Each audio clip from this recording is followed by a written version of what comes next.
can't imagine my mom ever writing poetry, and yet...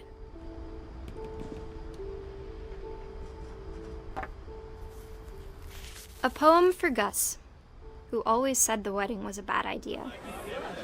Our father never hit us kids, at least not very hard, before the day my brother said with teenage disregard that he'd be dead before he'd see a wedding in our yard.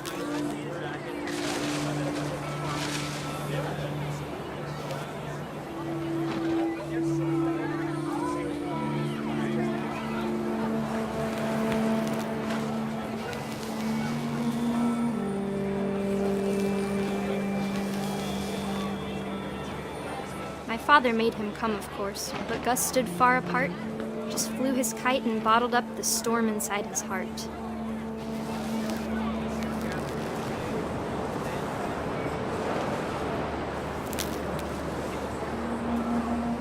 I tried to talk him out of it, but though he'd never met her, "We don't need a stepmom," were the words that I now pronounce you husband and wife.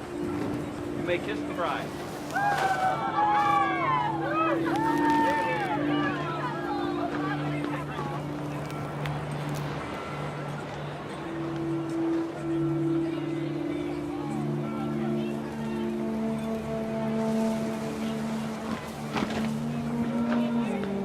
When the time for photos came, Dad ordered him to come here.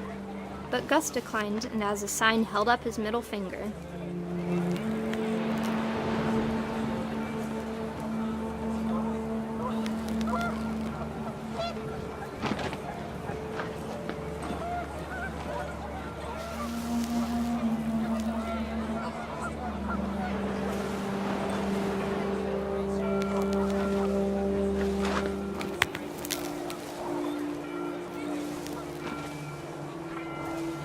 The wind picked up, and panicked geese appeared and quickly went. But all the humans did that day was go inside the tent.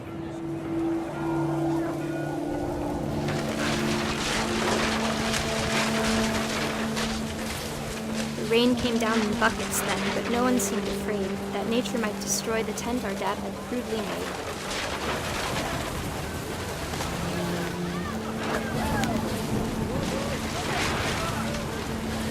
Thunder sounded much too close and full of angry power. But all my father said to this was, "Make the music louder."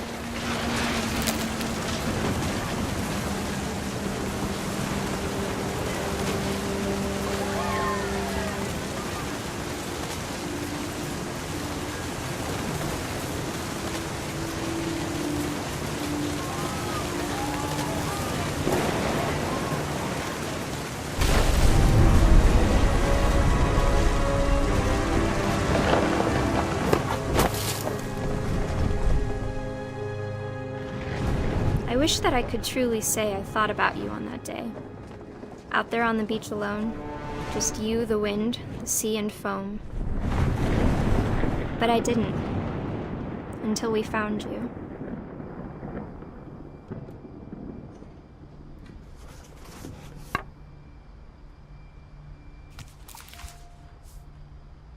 She never talked about him, but Mom told me once if I was a boy, they were going to name me Gus.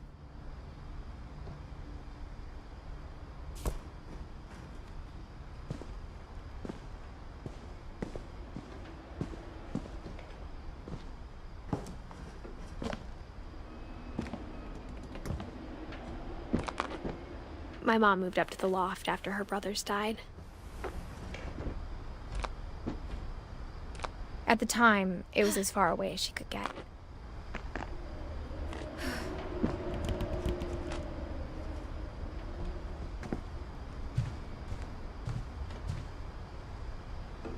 She spent a summer building houses in Calcutta, where she met my dad, Sanjay.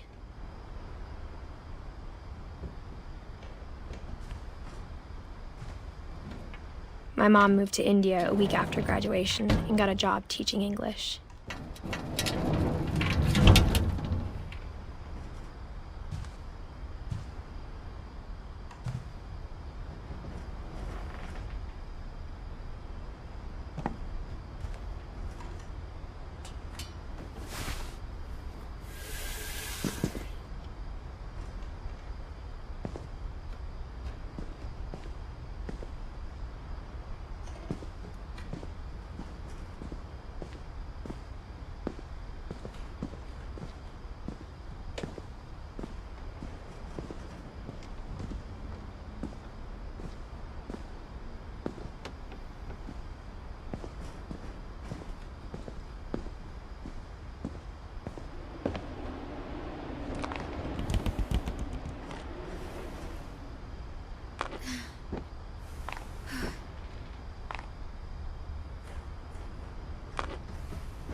Louis was born a year later.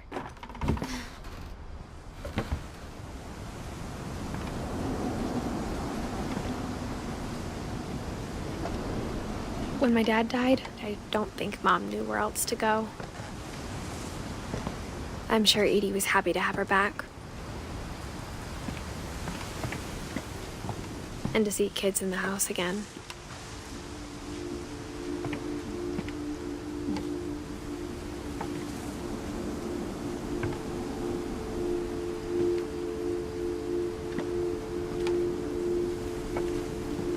The house had to get a little bigger, but Edie was used to that.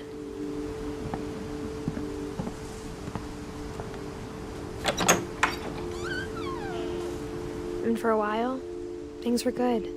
Almost normal.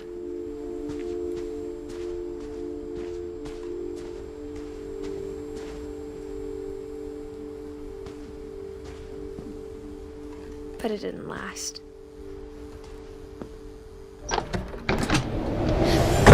The beginning of the end was Milton's 10th birthday, when Edie gave him a castle.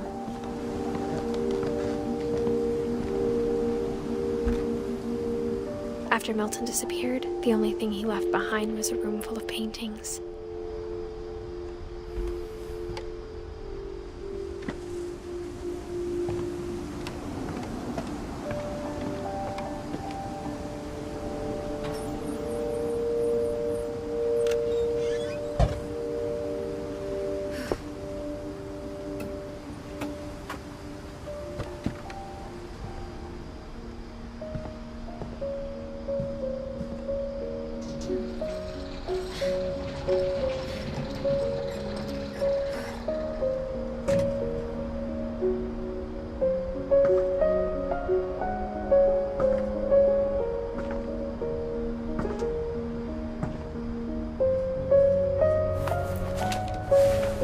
Milton Finch in The Magic Paintbrush.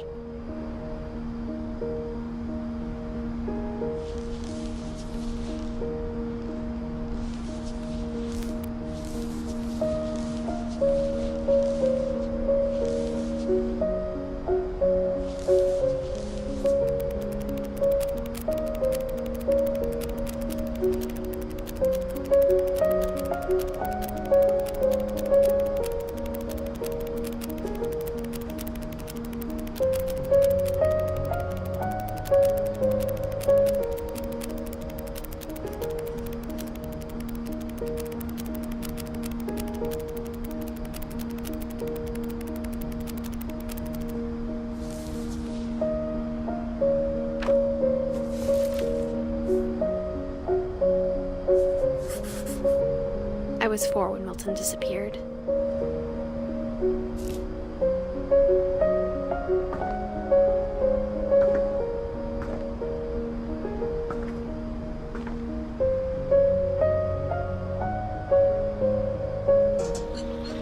Mom spent months searching for my brother. Then she sealed the doors.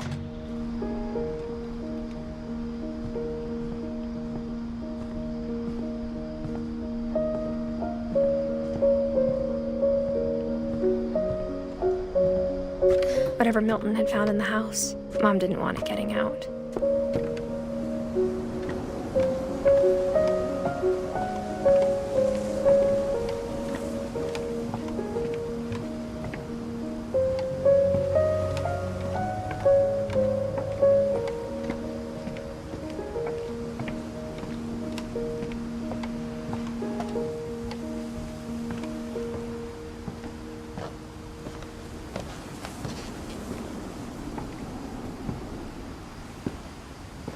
Mom definitely blamed Edie, but I think Louis blamed himself. After he graduated, he just spent more and more time in his room, until Mom got him a job at the cannery. Everyone always told me to stay out of Louis's room, except Louis.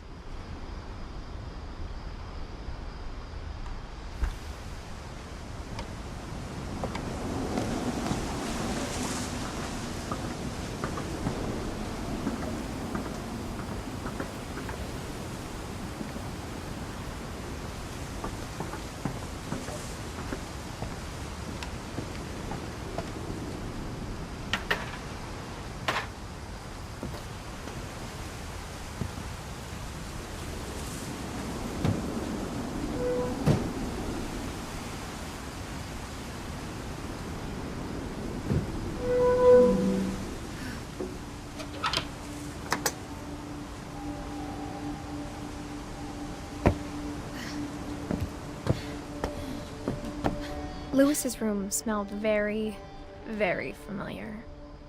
That part of him lived on.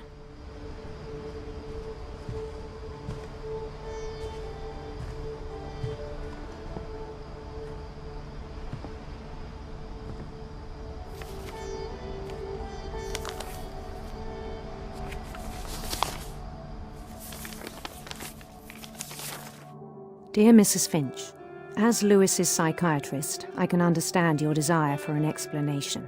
As I see it, the trouble began in January, shortly after we convinced your son to seek treatment for substance abuse. Newly sober, I believe Lewis first noticed the monotony of his daily life.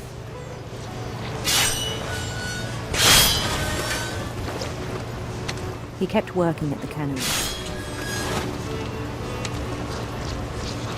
But he withdrew part of himself. In our sessions, I saw the same behavior. His mind began to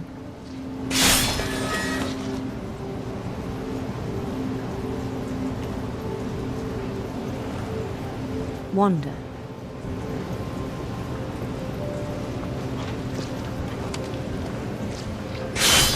I asked him to describe it. He said he started small, imagining a labyrinth.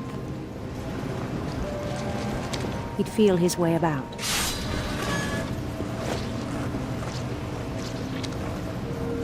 Then something moved. Bats.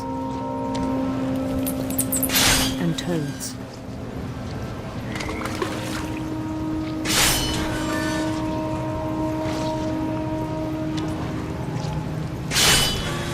And things that have not names.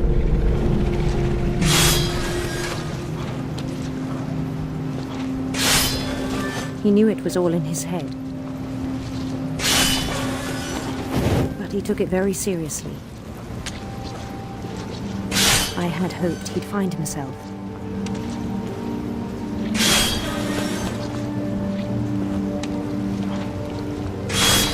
But he found something more.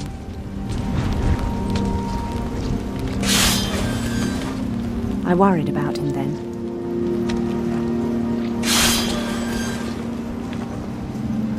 Daydreaming at the cannery. I spoke with his boss. But he said Lewis had become a model employee. Methodical, tireless, focused.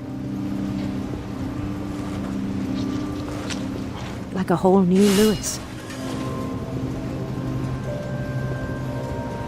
So I let him go on.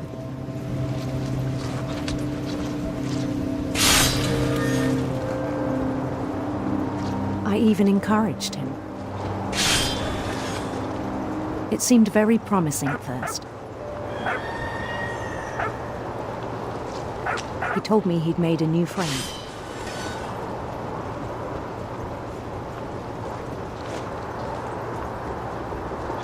On the edge of a city he named Lewis-topia. He built the city up slowly, brick by brick. Then he made musicians.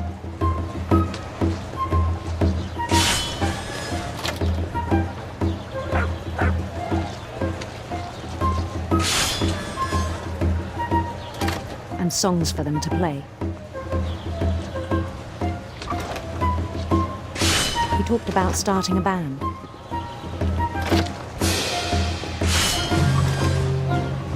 And he was always humming something. Every day his imagination grew stronger.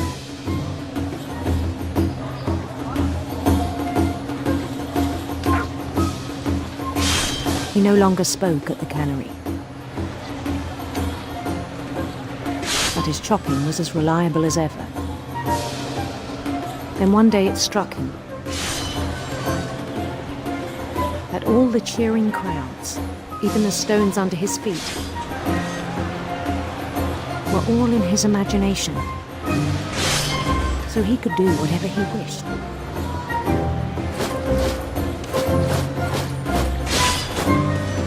He held an election for mayor. And he won. They begged him to stay, but his mind was already wandering. It became a game for him.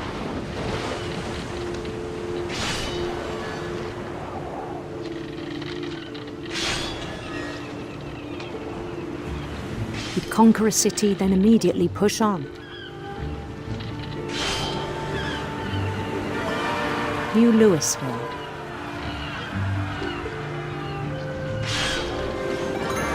St. Louis. He started drifting away from our reality.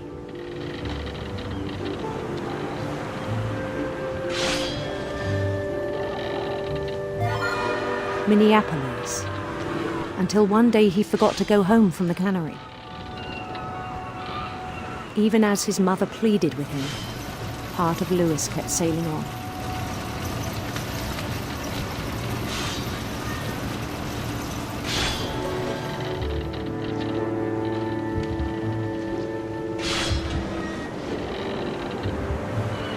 In Louisburg, he heard rumors of a handsome queen.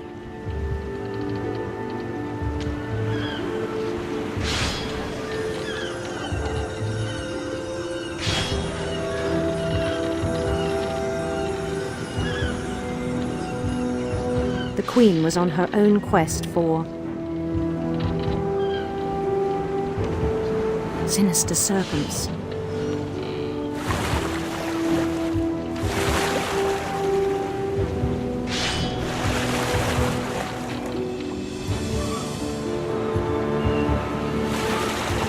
He followed the sound of her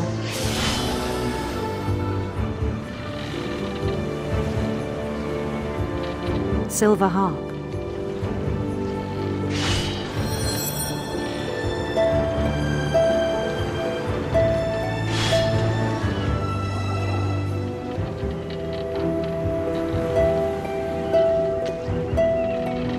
His chase led him to a golden palace east of the sun and west of the moon. Even then, his logic remained sound. He knew the world was all in his imagination.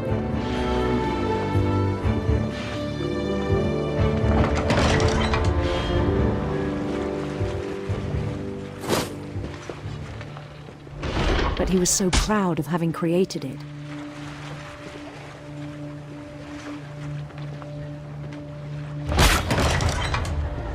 In his own eyes, he'd become something greater than a king.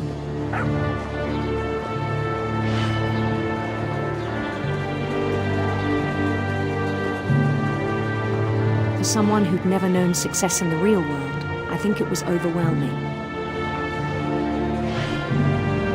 And then it struck him that the real Louis was not the one chopping salmon, but the one climbing the steps of a golden palace.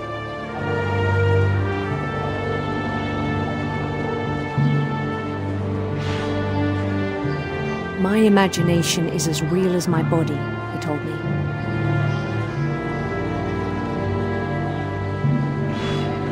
It was hard to argue with him.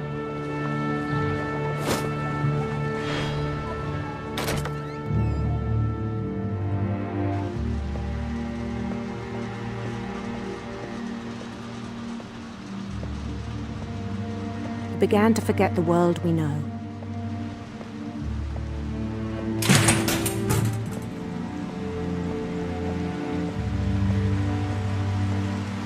I think it pained him to remember Louis, the cannery worker.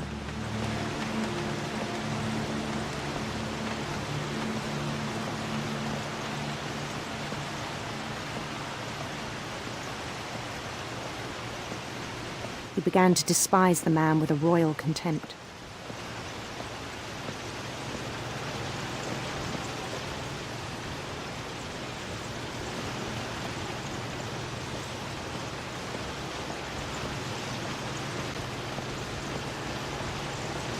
I still thought I could save him. Even after he said he was being crowned king over all the lands of wonder. The palace would be packed with his companions.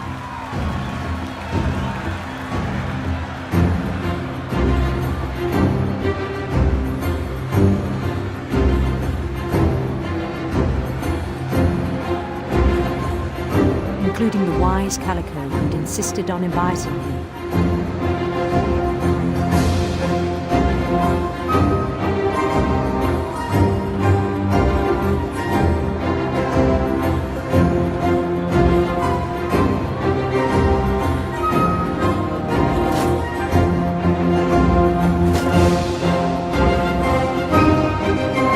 His queen waited, holding his crown.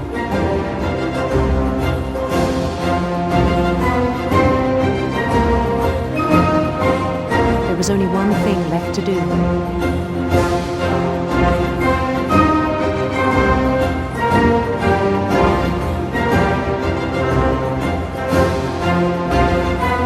Bend down his head.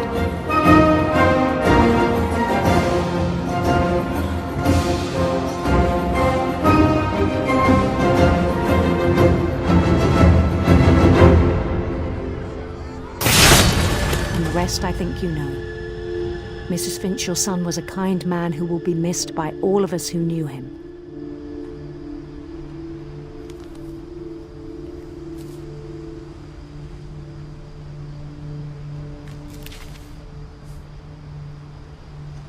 My brother was really cool. I wish you could have met him.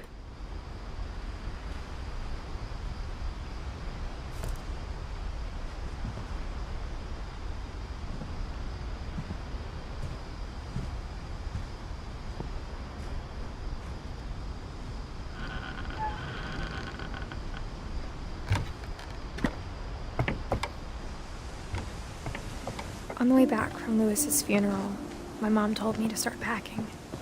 She waited until the day before we left to tell Edie.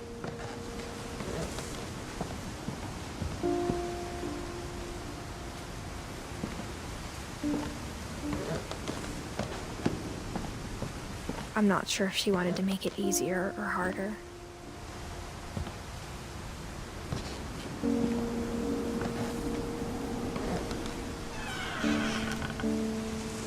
I wish we'd stayed.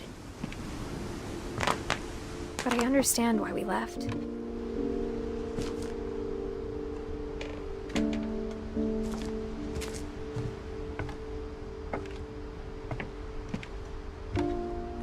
My mom ended up leaving everything behind.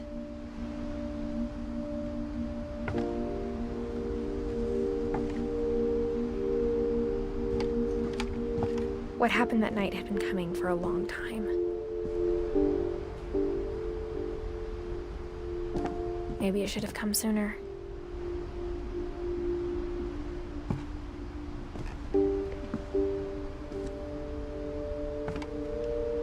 But it had to end one way or another. All that's left now is to tell you about that last night.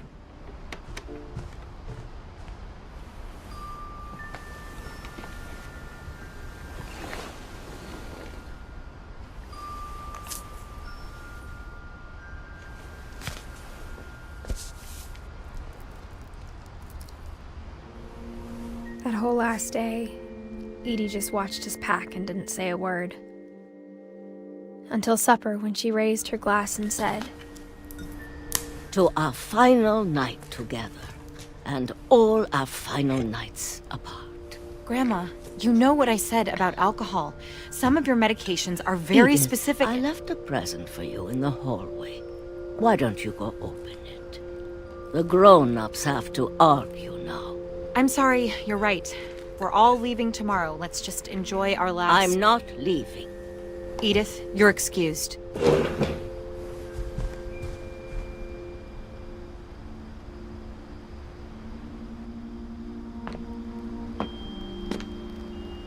The power had been shut off that morning, but Edie always had plenty of candles. When my mom sealed the library, I don't think she knew about the other entrance. Or that Edie had a key to it.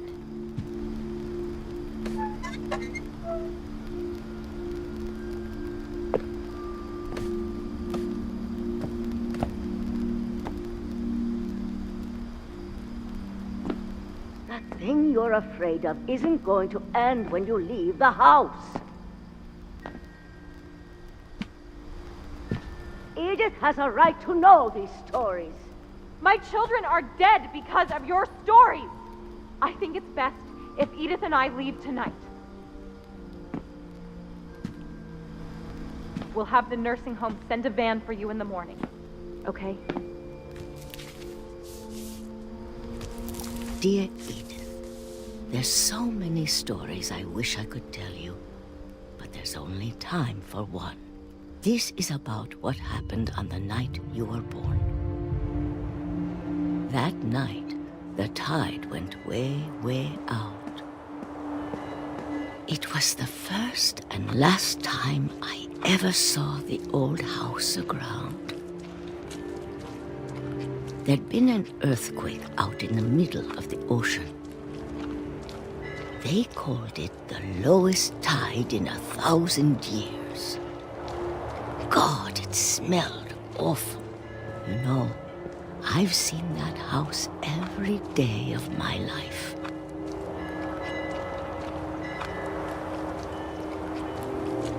But I never thought I'd go back to it. When the fog rolled in, I lost my way.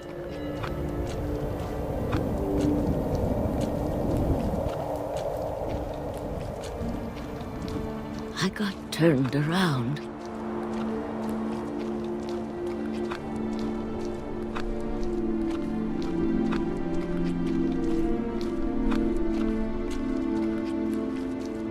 For a while, I wandered.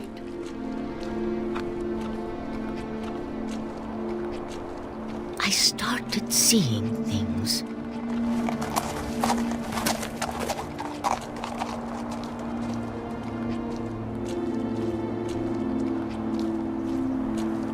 Things I'd forgotten had ever existed.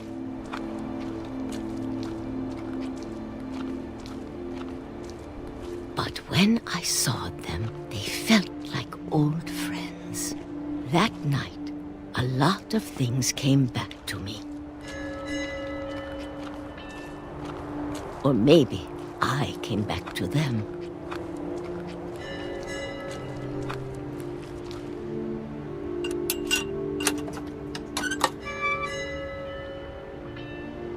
Things I can't explain, but that I need you to try and... Edith, what are you doing in here?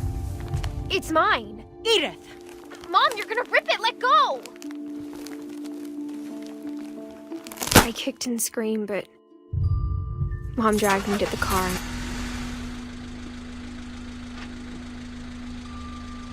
I never saw Great-Grandma Edie again. The next morning, the van came to pick her up, but she was already gone. After that, we moved around a lot.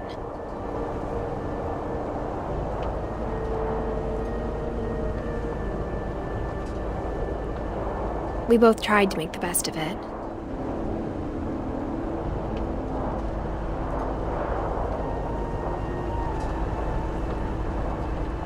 A few years went by.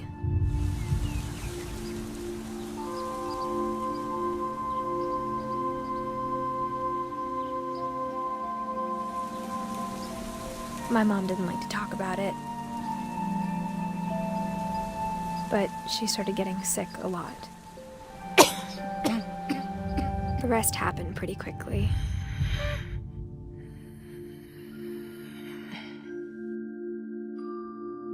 She got better for a while, and then she didn't. And then I was alone. The last Finch left alive.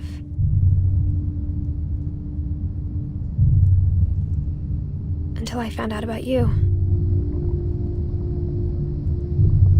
I'm still not sure what to tell you about all this. If we lived forever, maybe we'd have time to understand things. But as it is, I think the best we can do is try to open our eyes. And can appreciate how strange and brief all of this is. This journal was supposed to be for you. But now I hope you'll never see it. I just want to meet you and tell you all these stories myself. But I guess if you're reading this now, things didn't work out that way.